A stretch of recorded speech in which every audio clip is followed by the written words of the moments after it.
Jason, what's up, man? How are you? Oh man, I'm living the dream. How are you? I'm doing great. I'm pretty stoked. It's finishing up 3 day weekend ahead of us, Yeah. and then on Tuesday I'm heading to Hawaii for a wedding. So Oh man, it's come pretty on, much have all next week off. Yeah, making me jealous. yeah, yeah. How about you? How are you doing? Good man, good. Busy as I think anyone that's an entrepreneur is these days, busy and and having a good time. That's awesome. You guys have any plans for the big weekend? Not for the weekend, but we are heading down to the beach down in Florida Oh, cool. next week. I have two little girls. They're out of school. Their last day of school was yesterday. Wow, And so we're gonna just take a deep breath, stay home for a few days, and then we're gonna hit the road and try to go get some relaxation on the that's beach. exciting. Are you guys driving down there? No, we thought about it. No. But from where I am in Nashville, um, be about a 10 or 11 hour drive to where we're going. And Okay, worth flying for sure. I'm just, 4 hours is probably my limit these days on road trips. Absolutely. What part of Yeah. Florida are you guys going to? St. Pete. St. Pete, beautiful area. Yeah. Awesome. Yeah, Cool. man. Well, like really excited to have you on the podcast today. I just want to start off with, let's hear a little bit about your background. Like, how did you get started in your career and what led you into New Primal? Well, this was never my career path. This wasn't the Yeah. chosen thing to do. Um, but I knew I didn't want to be I grew up in a I would say relatively poverty-stricken part of Tampa, Florida. My mom was a resident apartment manager at a Section 8 apartment complex, so that meant that we got to live in the apartments that she managed. These So managed. I grew up in a government housing complex, and my entire family was sort of really blue collar. Um, and throughout high school and college, I didn't play sports or join social clubs or anything like that. I started a landscaping business, and I did that through school, and it was a great experience, in terms of just learning kind of hands on how to run a business and how to deal with customers and how to deal with basic accounting.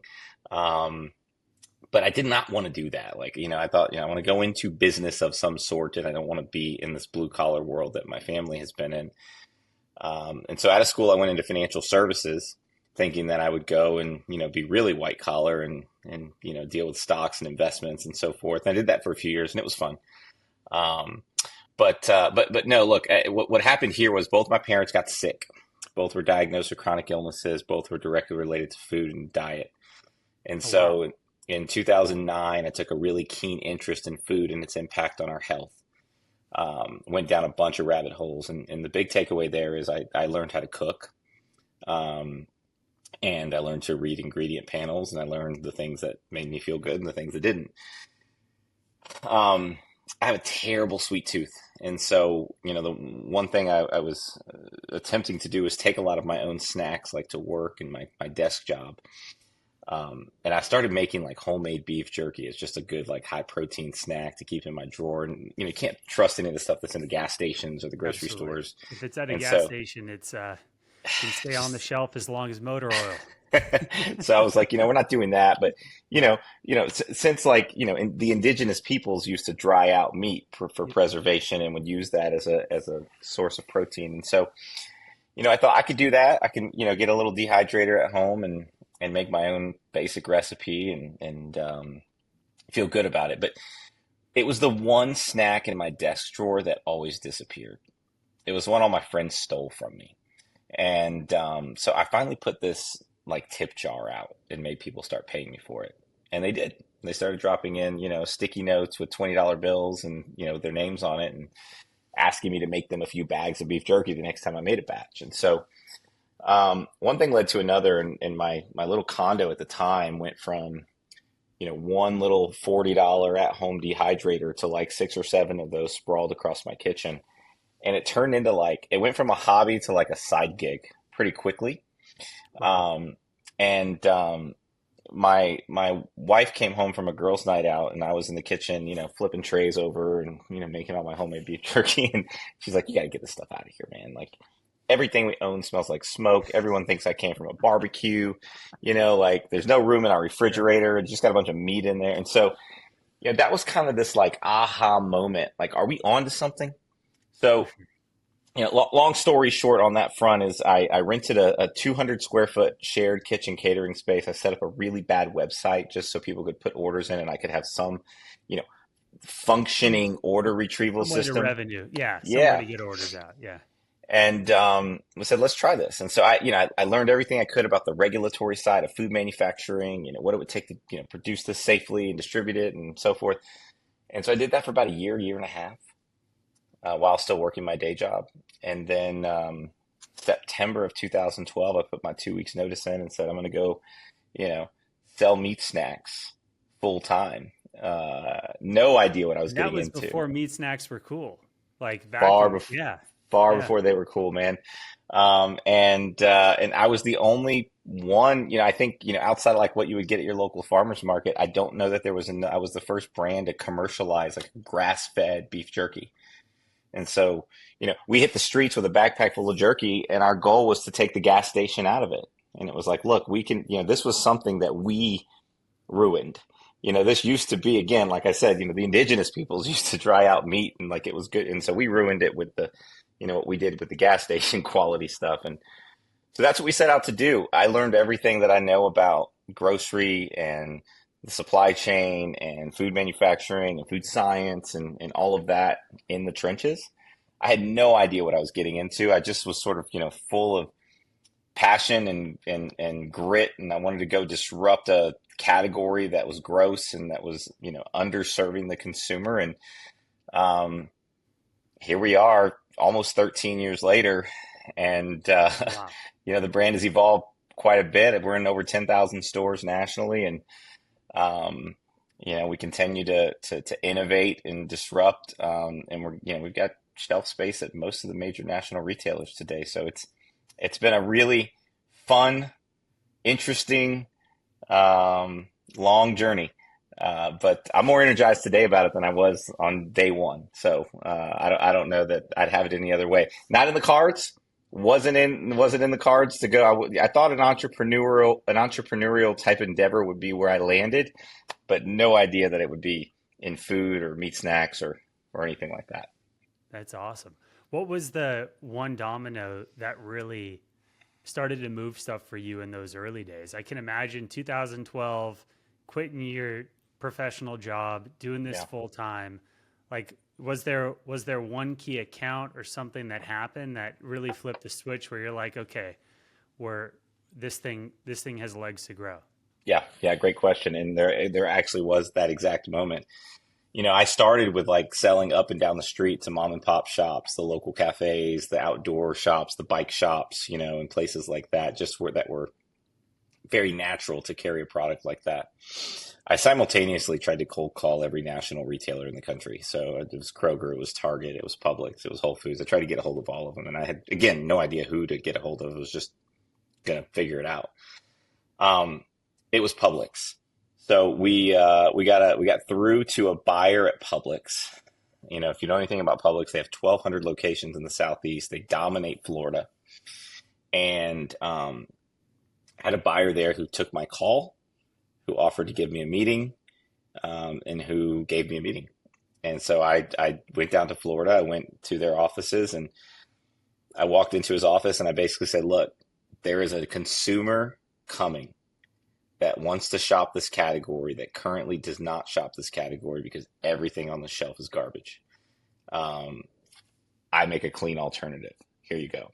And I mean, it's my entire sales pitch. And so I I don't know if he felt sorry for me or if he liked me or what, but he gave me two SKUs, two products, and 300 of their locations. And he said, "Jason, I'll give you two products, I'll give you 300 stores as a starting point. Let's see what you got." And that was the like, okay, I got a major retailer that's giving me a shot. It's more than just like 10 doors or whatever. It's a real significant, sizable account. This thing might have legs. So that was I would say, the first big unlock. It also gave us incredible validity. And we could go to other retailers and say, listen, we're in Publix. And then people took us seriously. So it was, we needed like a good anchor like that to take us seriously. And Publix was the first big unlock. And that happened in the first 12 months. It was, middle of 2013. Wow. Another question I want to ask you too. I've heard that it's super challenging to scale like fulfillment and production in the jerky and the market you're in. Like, have you guys ran into any challenges over the years, or have you guys had a good partner along the way to help with fulfillment? You talking about just manufacturing the Yeah, product? yeah. Yep. Yeah. Yeah. We have certainly experienced our challenges. I used to make it. So we had our own manufacturing for the first year and a half. I realized very quickly I did not want to be in the manufacturing business. And so we very quickly outsourced that to a co-manufacturing partner. Um, we had like a traditional beef jerky product for a long time. And then we also started producing a meat stick, which I think is the format that is a lot of people are familiar with and that is really Yeah. It's growing really taken off. significantly today. Um, we found our meat stick partner pretty early, and we've been with them since the beginning. On the beef jerky side, we had tons of challenges very early. We had to, graduate from one small manufacturing partner to the next, and then we went from a big fish in one place to a small fish in the next, and so all of that created its own friction and challenges.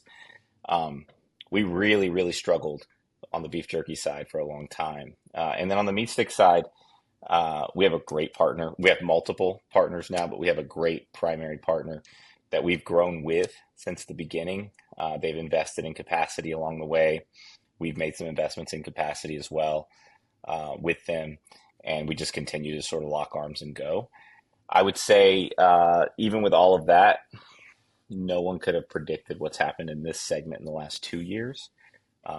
And so it has been, you can try to forecast as much as you want what your growth is going to look like, but the category itself has exploded. And, there's a few reasons for that, but our category has exploded, which has put pressure on all of the manufacturing capacity because no one was ready for it.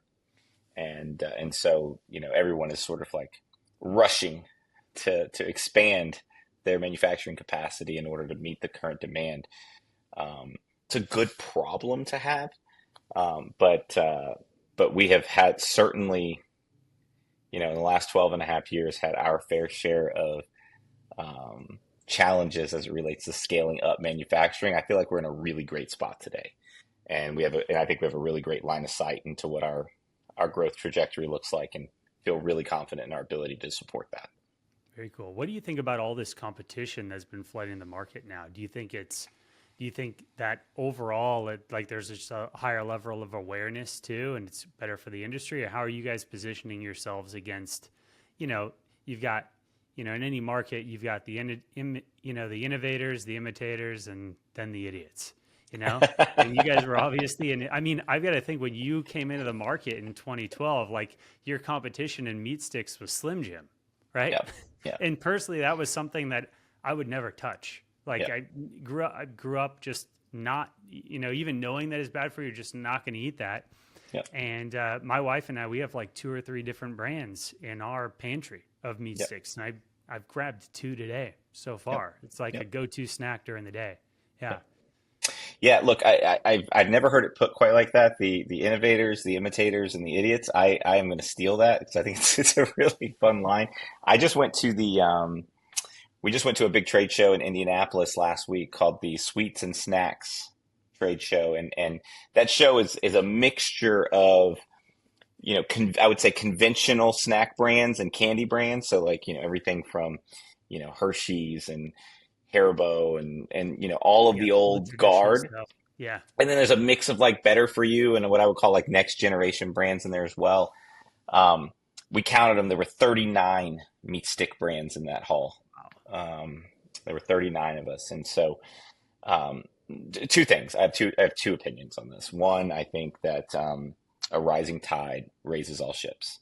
And I do believe that there is room for more than one winner. I think there's room for more than 2 or 3 or 4 winners. So you can look across most of the aisles in any grocery store and, consider how many water brands there are, consider how many yogurt brands there are, consider how many energy drinks or coffee brands and so forth. And so, there's room.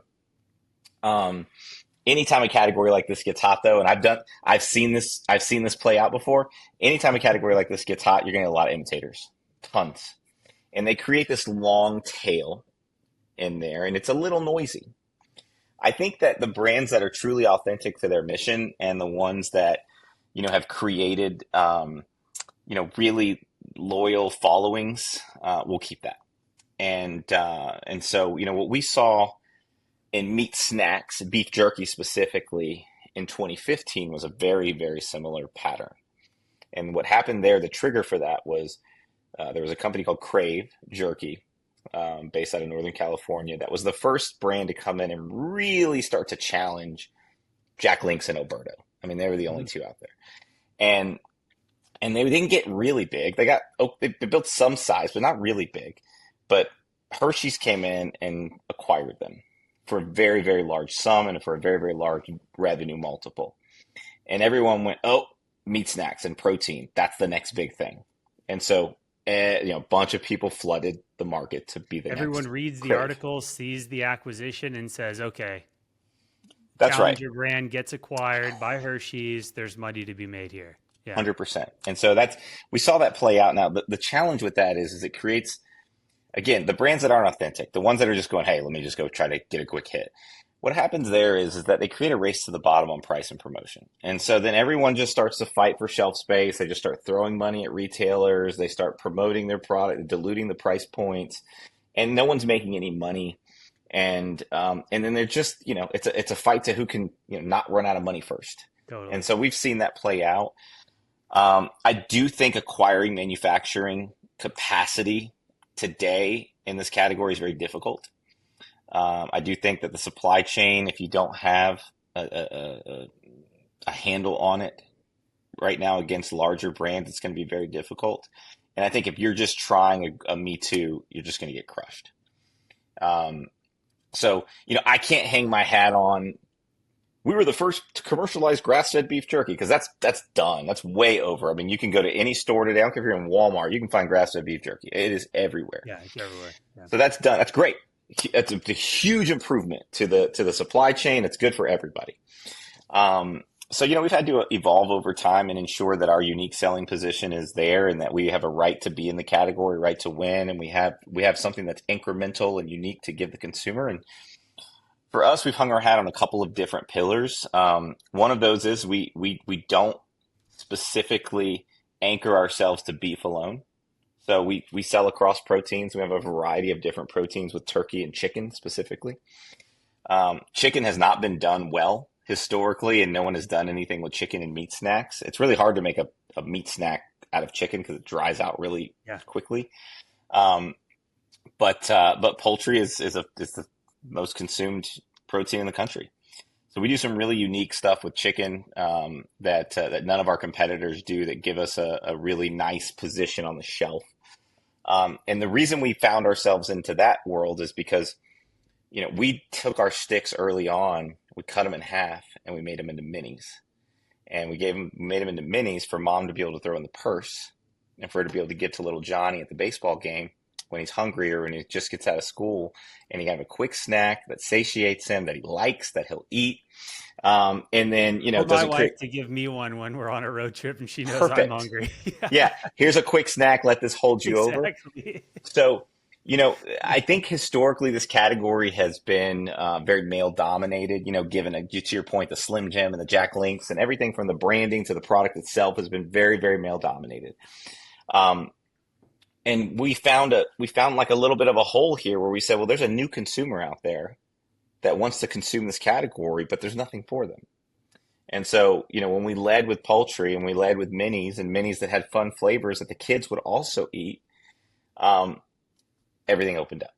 And so rather than be on the shelf and just be another grass-fed beef stick or just another mini grass-fed beef stick even, hey man, I've got a chicken and maple stick over here for you that you'll eat, your kids will eat, your wife will eat, the whole family can enjoy, And so, we have more fun with flavor profiles. We have more access to multiple proteins. And then we've played with the format, whether it's a full-size stick or a half-size or however that might be. And that's really proven to be a really nice add-on. And very candidly, there are brands that are, that did what I did, I would say pretty close to the time we came out, and they just did a really great job. Yeah. Um, there's a brand in Southern California that you're probably familiar with that does a really great job. There's a brand based out of Chicago that has exploded, that does a really, really good job. And I view all of that as part of the rising tide. Absolutely. I'm curious too. I think when you're looking at brands in the markets in the CPG space, like it's not just the team you have or how good your product is, but it's like how much capital do you have access to, Yeah. right? And I'm just curious, like along the way, have you guys raised any money or taken on any capital partners to get to where you guys are at now? I think it's a testament. 2012, it's 2025 to be in business, to be thriving, to be, a category leader.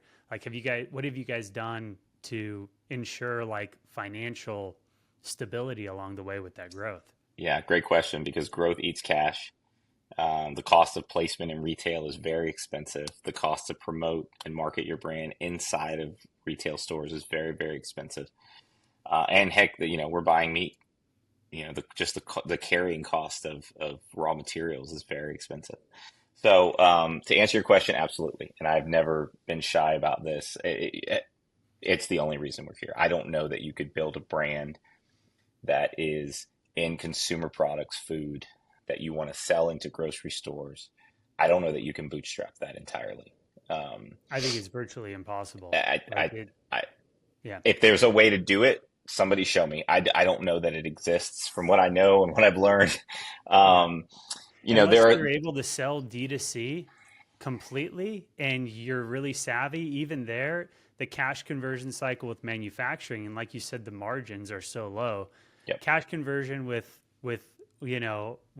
wholesale and retail accounts, it's yep, could be yep, 120 days plus easily. before you see anything. Yeah. Easily, easily. So yeah, it's not been easy. Now, what I would say, today we're in a really good spot. We're in a great spot in that we're self-sufficient and we don't have the need to go raise external capital, at least for the time being. But along the way, absolutely. And I've done it a few different ways.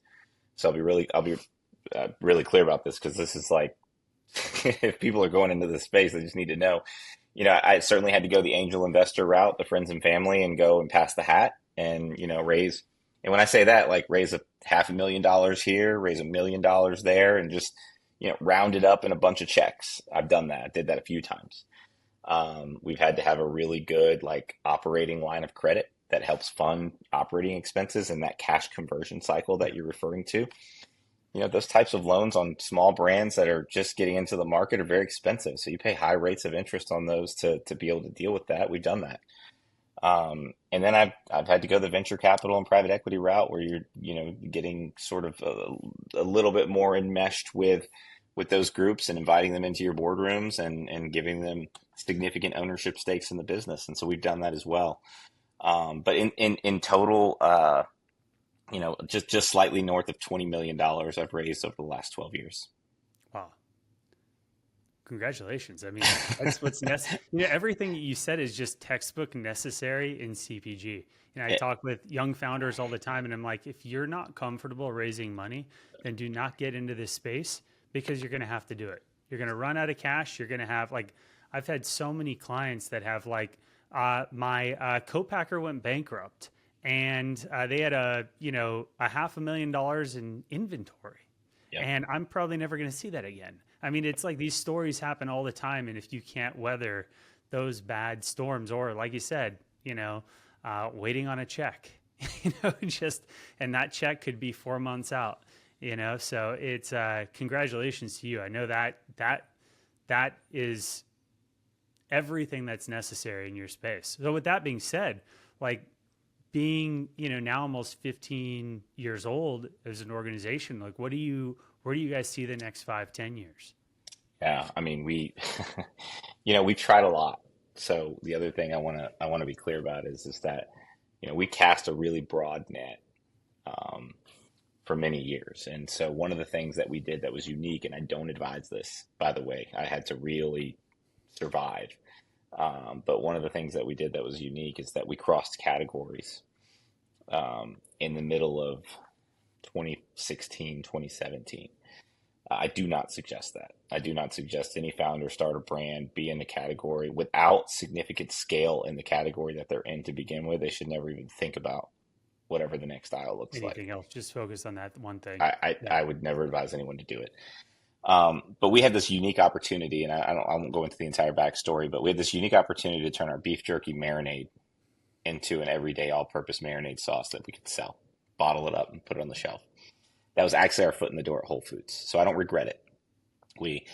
That was the first. I got marinades into Whole Foods before I got beef jerky, which is Wow. the irony of all this. And it was our foot in the door there, and it did really well. And what happened next is that category manager liked what we were doing so much, they asked for more. And I said, "What else are you going to do in sauces and condiments?" And we said, "Nothing. We make beef jerky."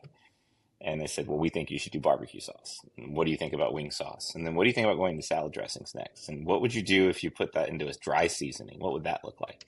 And so we just kept going. And I put 36 products on Whole Foods shelves, 36 new products that weren't in the market yet on Whole Foods shelves over the next 36 months from that day that they said we wanted your marinades. Wow. So it was first of all, it's very expensive.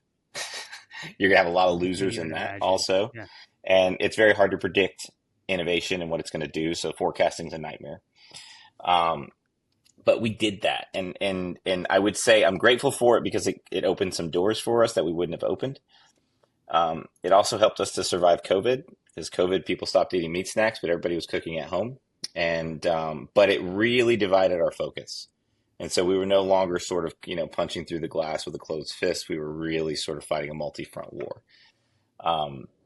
And so what I would say is today we're very focused. And we know exactly where we want to play. We know exactly how we want to position ourselves within the category that we're in. We know what makes us unique, and we know why consumers purchase our products. They're like blinders are on. Don't ask me about, we're not getting cute on flavor innovation. Although we just launched a really cool meat stick, which is our new rotisserie chicken meat stick.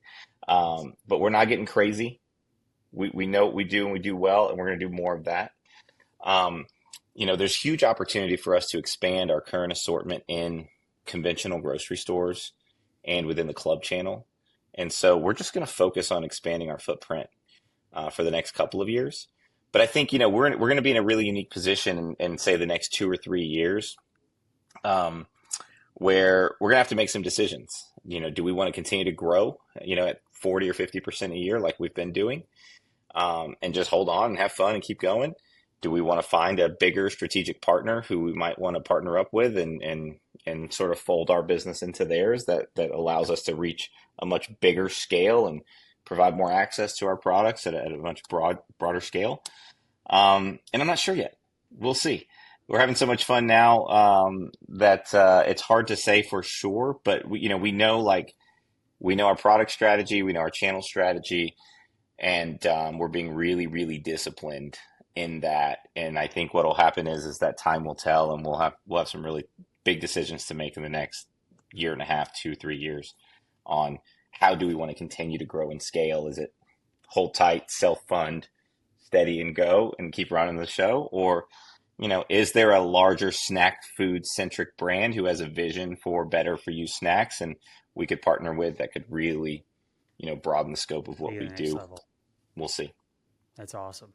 It's awesome to see how focused you guys are and aware of that. I think too many times, you look at, you have success and then it's like your mouth's bigger than your stomach, and you try to take on too much. And at the end of the day, I look at the same thing with our business and like what we're good at.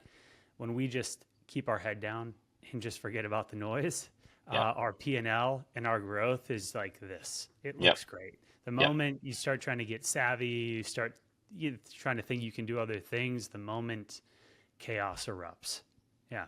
Every time, man. And, I learned the hard way. So, I learned from my mistakes.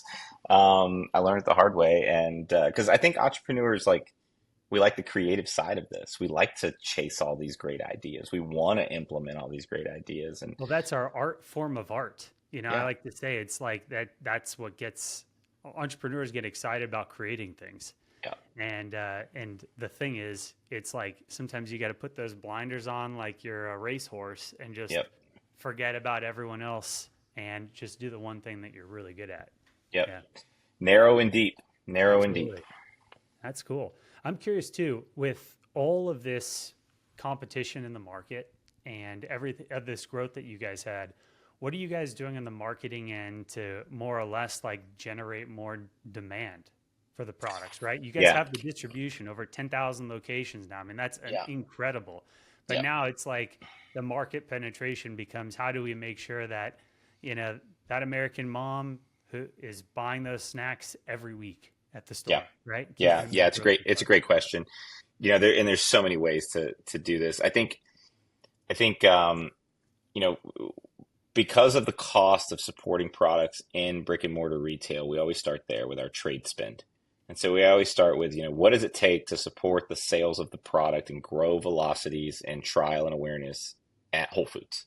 So, if you got 10 products at Whole Foods, how do we sell more to the Whole Foods consumer who's in the aisle, bottom of the funnel from a marketing standpoint, in the aisle, cart open, what do we got to do there? So that's an entire like price promotion. There's an in-store media strategy that goes along with that, with the in-store flyers, and all of that sort of is a big chunk of what we do. It's at the shelf. It's conversion sort of low in the funnel. Low in the Um, funnel, but it's necessary to make sure that your partner is keeping the shelves filled, that it's flying off the shelf, right? And that you're keeping that movement.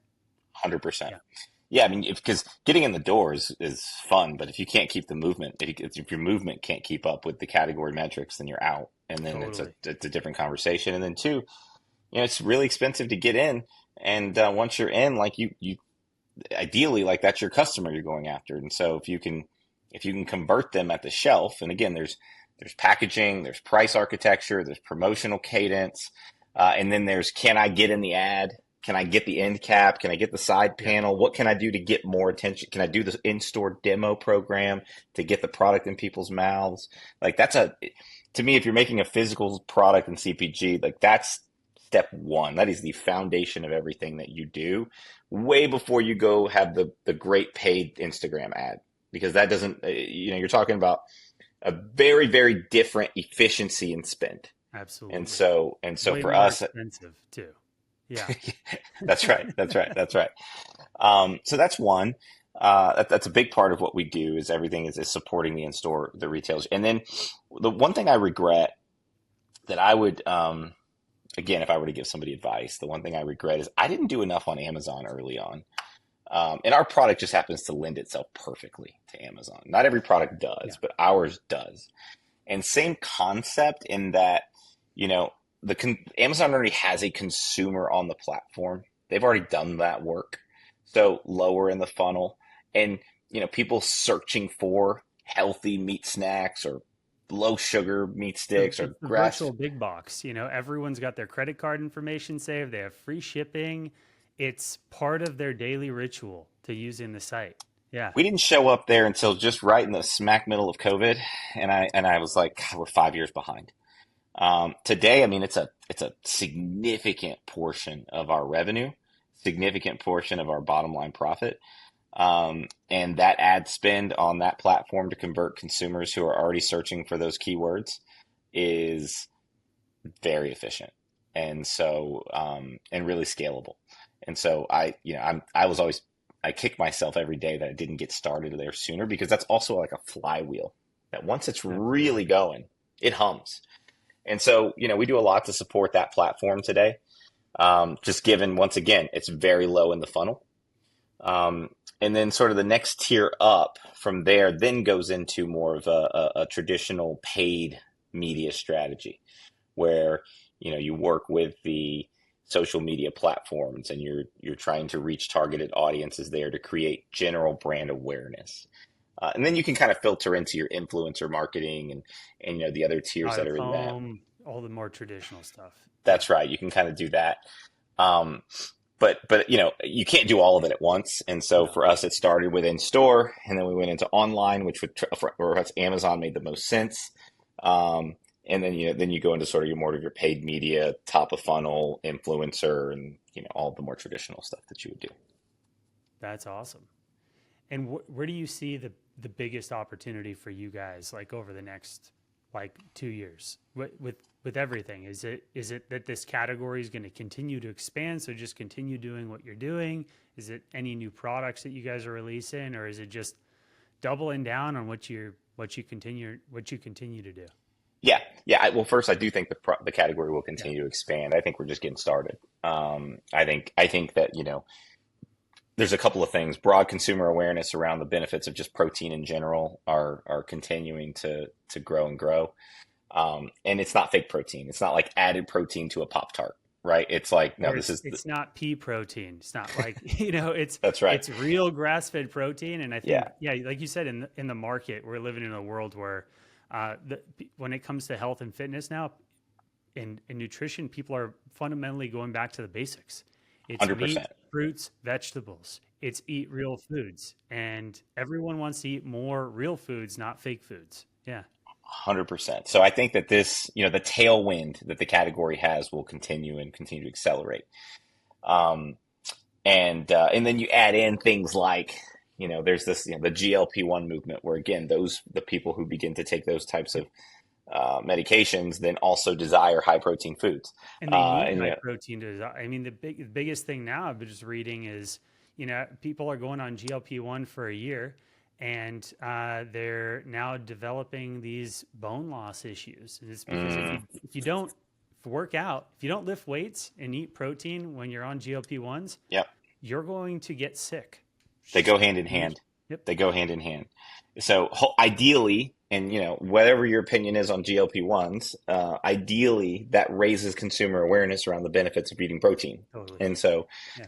I don't think that's going anywhere. And then, the other side of this coin is that, meat snacks is one market, and it's a $6.5 billion market in the US today.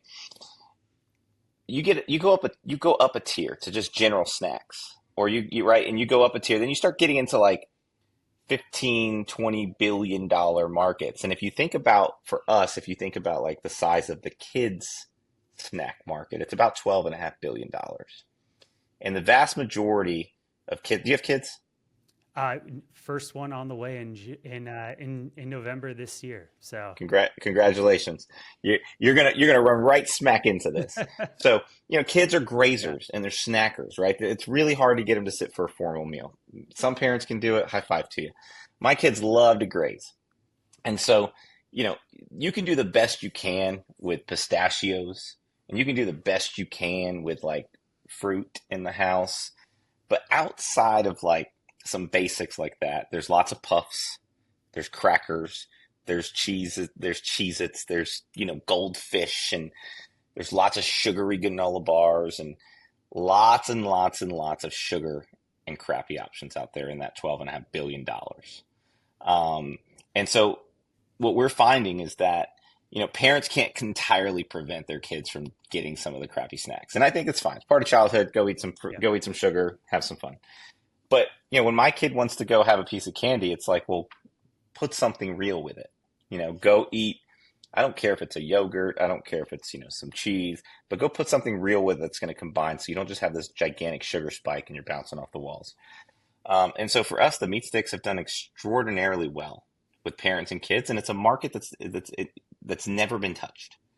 Kids have never entered into this part of the market, and so we're really, really excited to expand our reach into more households and grow the awareness here. Because once we find that, number one, our products are 70% incremental to the meat snacking set, which is remarkable. And two, when people try this stuff, they come back. Our loyalty rates and our repeat buy rates are very, very high because it's good. And so we've done a really good job trying to make it taste good. Not all food that is good for you tastes good. And so we were like, how do we make this taste good so that everybody will still eat it? And so I think that, for us, it's household penetration. It's more awareness. It's more points of distribution. And we got a lot of wood to chop on that front. I love that analogy. That's awesome. Well, Jason, where can people get in more or less like where can you guide them to if they're interested more to learn more about New Primal? Well, they can go straight to the website, newprimal.com. You can follow us on any of the social handles at New Primal. Um, that's the easiest way to do that. You can follow me on LinkedIn. I talk every day on Awesome. there. We'll And put your LinkedIn in the show notes. So Yeah, that's do that. Do that. fantastic. I have a lot of fun on that platform. And then, our website has a store locator, so you can also just go pop in wherever you live, and it'll tell you which stores carry what products, and you can go pop right in if you want to go check it out. Awesome. Well, thanks so much for coming on today. This was an incredible interview, so I really appreciate it. Appreciate it, Mark. Thanks for having me. Thanks, Jason.